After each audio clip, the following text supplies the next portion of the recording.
Hi, this video will be dedicated to how to read the Python documentation.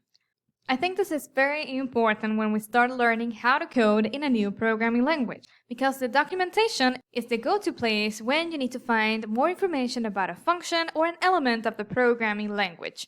So let's see how you can read the Python documentation.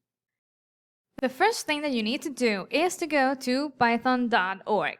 That is the official website of the Python programming language. Then you go to documentation right here, and you have two options. You can either click on this button right here directly, or you can click right here where it says docs, and that will require one more step to reach the documentation. Right now, we are going to take the shortest path by clicking on this button, Python Docs. And welcome, this is the documentation for Python 3.9. This is the first screen that you will see when you access the documentation. These are the different parts of the documentation, and usually you will go to library reference. The documentation states that you should keep this under your pillow, and let me tell you that this is true. This is the section of the documentation that you will reference most often. Here we have other important sections, but they will not be as important as the library reference right now when you start learning how to code. Perhaps the glossary right here with the most important terms explained. Let's click on library reference and see where it takes us. We have a short introduction of the Python language reference. Below you can find a list of links that will take you to different articles of the Python standard library documentation. Right now, we will be using the section on built-in functions. We will be browsing this section of the documentation, but you will also typically need to refer to the built-in types to learn more about the different data types that you can use in Python. Let's click on built-in functions. That takes us to an article where we can find more information about all the built-in functions of the language. These blue links that you can see right here are internal links that will take you to different parts of this page. Because as you can see, this is a very long page with a lot of information. If you want to check the documentation for a specific function, you just click on it. Let's click on len, the function that we use to get the length of a list or string or other types of sequences. Right here. When we click on it, we see the function right here highlighted in yellow, and we see a short description of the function. Let's analyze the different elements. We have the parameter that the function takes. In this case, the name of the parameter is s. It takes one parameter, and we have to pass a value for this parameter to call the function. Below this header, we find a short description that is indented, so you can see that this entire description belongs to the length function. The description says, return the length, the number of items of an object. This is very common. If the function returns a value, that will be included in the description of the function. Then we find information about the argument. The argument means the value of s right here. The argument may be a sequence such as a string, bytes, tuple, list, or range, or a collection.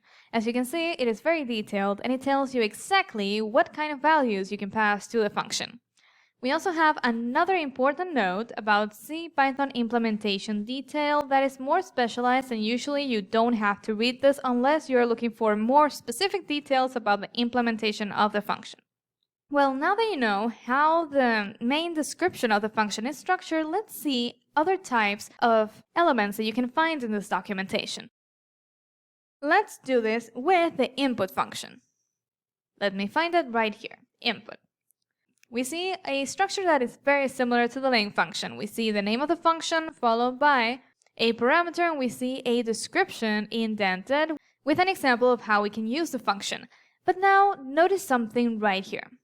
The parameter prompt is surrounded by square brackets right here. These square brackets mean that the parameter is optional.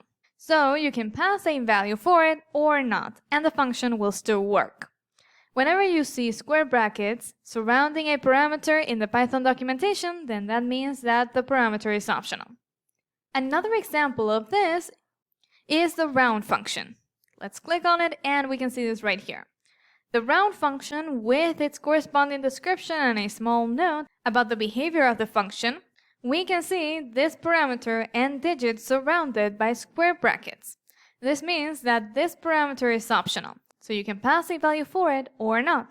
This is also usually described in the description of the function.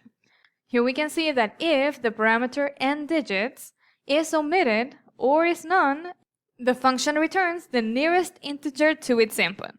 Great, so now you know how to find the functions, how to read their parameters, read their descriptions, and how you can tell if they are optional or not.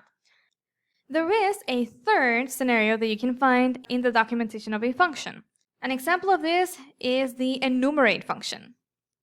Enumerate has two parameters, but you can see that the second parameter has a different syntax, has a different description right here. This is because the start parameter already has a default value that will be passed to the function if we don't pass a custom value for that parameter.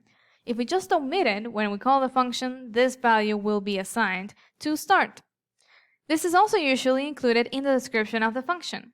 In this case, let me find this right here. Start, which defaults to 0. This is an example. These examples are also very helpful as you read the documentation, so make sure to check them out when you are learning how to use a function. In this case, we see enumerate with only one argument. That corresponds to iterable, so start is equal to 0 by default when we call this function. Great, so now you know how to browse the Python documentation. I hope you found this video helpful, and make sure to subscribe so you're the first to know when I publish new videos.